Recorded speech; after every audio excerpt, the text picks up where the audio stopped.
Hello friends, this is Radha and welcome back to my channel Ramayan study. Friends, आज के इस video में हम ग्रुप डी एग्जाम के 25 अगस्त 2022 के सेकंड शिफ्ट में जो क्वेश्चंस हुए हैं उन सारे क्वेश्चंस को हम आज के इस वीडियो में डिस्कस करने वाले हैं। फ्रेंड्स, सारे क्वेश्चंस रियल हैं जिससे कि आप अपने क्वेश्चंस को एनालाइज कर सकें। तो चलिए शुरू करते हैं। फ्रेंड्स, आपके सेकेंड शिफ्ट एग्जाम में पूछा गया था कि हाल ही में national thermal power corporation limited द्वारा कहां पर इसकी पहली ग्रीन हाइड्रोजन माइक्रोग्रिड परियोजना की शुरुआत की गई है। तो कहां पर की गई है?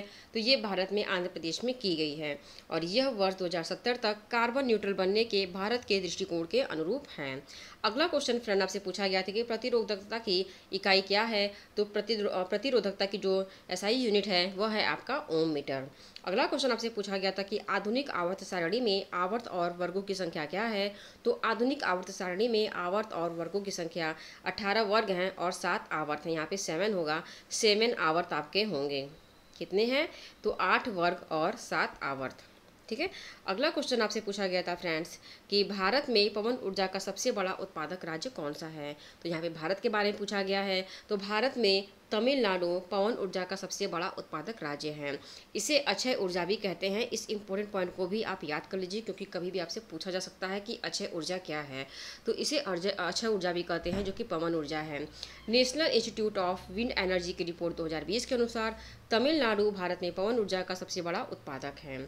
वैश्विक ऊर्जा संस्थापित क्षमता सूचकांक में भारत चौथे स्थान पर है। मीन्स कि अगर विश्व की कैटेगरी में देखा जाए तो भारत चौथे स्थान पर पवन ऊर्जा के मामले में आता है। सबसे पहले नंबर पे है आपका चाइना जो कि सबसे ज़्यादा पवन ऊर्जा का उत्पादक देश है। उसके बाद आपका आता है यूनाइटेड स्टेट्स, थर्ड नंबर पे आपका आता है जर्मनी और फोर्थ नंबर पे आपका आता है इंडिया मीन्स कि भारत चौथे स्थान पर सबसे बड़ा उत्पादक है।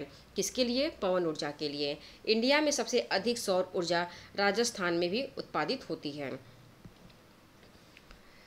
अगला इंपॉर्टेंट क्वेश्चन आपसे पूछा गया था कि लंबी मूंछों की प्रतियोगिता किस मेले में आयोजित की जाती है। तो जो लंबी मूंछों की प्रतियोगिता होती है यह पुष्कर मेले में आयोजित की जाती है और यह जो पुष्कर मेला है यह राजस्थान का बहुत ही प्रसिद्ध मेला है। अगला क्वेश्चन पूछा गया था कि अल्पसंख्यक अधिकार दिवस कब मनाया जाता है। तो अल्पसंख्यक अधिकार दिवस 18 दिसंबर को मनाया जाता है। 1992 में मीन्स कि 1992 में संयुक्त राष्ट्र द्वारा 18 दिसंबर को अल्पसंख्यक अधिकार दिवस के रूप में मनाने के लिए घोषणा किया गया था। अगला क्वेश्चन पूछा गया था कि अमीबा अपना भोजन किसके माध्यम से ग्रहण करते हैं। तो अमीबा अपना भोजन कूटपात के द्वारा ग्रहण करते हैं।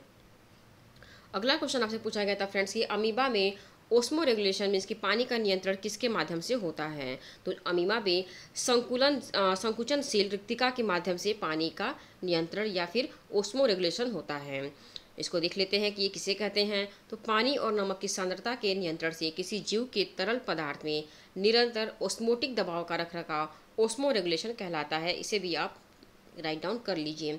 अगला इंपॉर्टेंट क्वेश्चन फ्रेंड्स आपसे पूछा गया था कि मेजर ध्यानचंद्र खेल रत्न पुरस्कार 2021 किस रेसलर को मिला है। तो मेजर ध्यानचंद्र खेल रत्न पुरस्कार 2021 रवि कुमार दहिया को मिला है। और 2021 में जो विजेता रहे हैं उनके नाम इस प्रकार हैं। उसमें पहले नंबर पर आते हैं नीरज चोपड़ा। नीरज चोपड़ा एथलेटिक्स हैं। Ravi Kumar Dahiya free style wrestling के हैं। लवलीना बोरगोहेन जो कि बॉक्सिंग के प्लेयर हैं। PR सीजेस ये हॉकी के प्लेयर हैं। अवनी लेखरा पैरालंपिक शूटर हैं। सुमित अंटिल ये पैरा एथलीट हैं। प्रमोद भगत पैरा बैडमिंटन के हैं।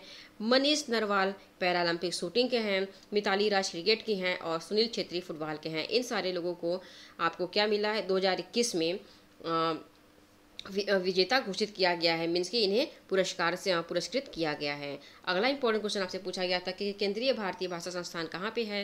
तो केंद्रीय भारतीय भाषा संस्थान आपका मैसूर में है और इसकी स्थापना 17 जुलाई 1969 को हुई थी। अगला क्वेश्चन था कि जियो ने 6G शोध में तेजी लाने के लिए किस यूनिवर्सिटी के साथ करार किया है। तो जियो ने 6G शोध में तेजी लाने के लिए फिनलैंड की यूनिवर्सिटी ऑफ ओलू के साथ करार किया है। मीन्स की हस्ताक्षर किए हैं। अगला क्वेश्चन पूछा गया था कि कृषि क्षेत्र में सबसे कम कर किस पर है।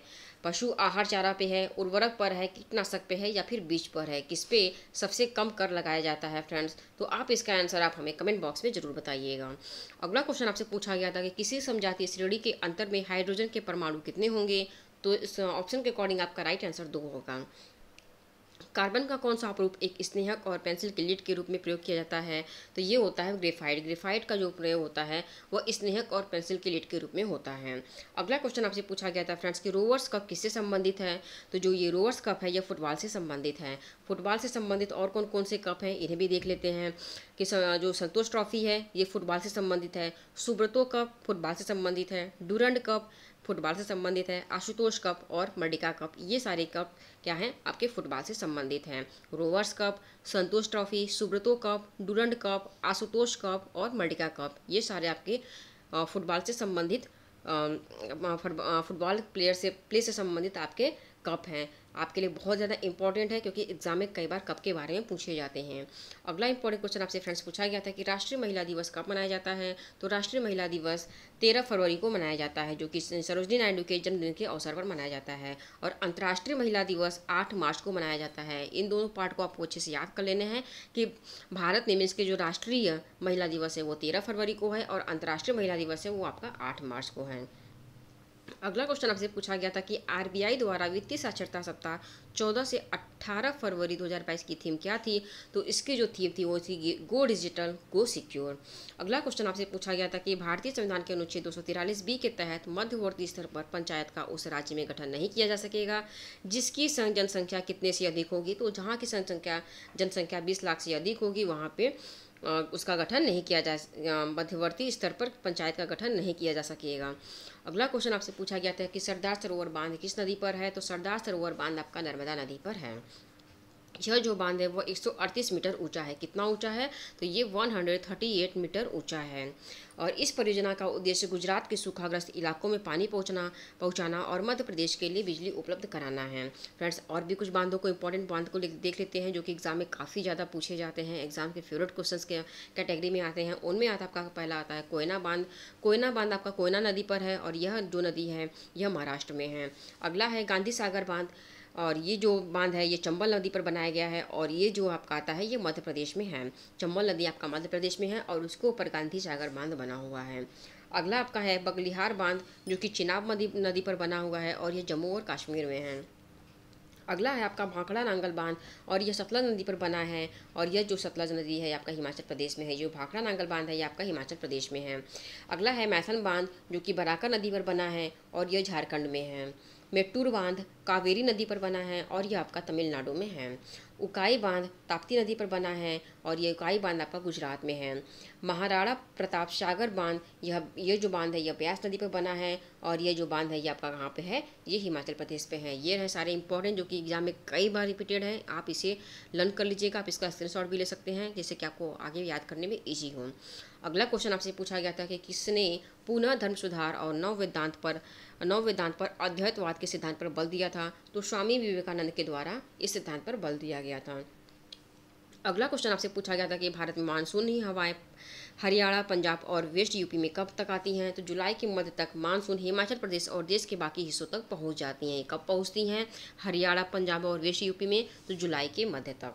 अगला क्वेश्चन पूछा गया था कि एक अवतल दर्पण की फोकस दूरी 15 सेंटीमीटर है और उस वस्तु की दूरी 30 सेंटीमीटर है तो प्रतिबिंब कैसा बनेगा? तो उसमें प्रतिबिंब जो बनेगा वह सी पर समान आकार, वास्तविक और उल्टा बनेगा। अगला क्वेश्चन आपसे पूछा गया था कि पौधों में पुराने जाइलम में जमा होने वाले अपशिष्ट उत्पाद क्या हैं?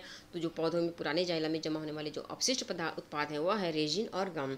भारत में किस तरह की राजनीतिक प्रणाली है? तो भारत में बहुदलीय राजनीतिक प्रणाली है। फ्रेंड्स ये रहे वो सारे क्वेश्चन जो कि आपके 25 अगस्त के सेकंड शिफ्ट में पूछे गए थे ग्रुप डी के एग्जाम में। आई होप कि आपको वीडियो अच्छी लगी हो। अगर वीडियो आपको अच्छी लगी तो चैनल को सब्सक्राइब कर दीजिए, लाइक और शेयर कर दीजिए। Thank you.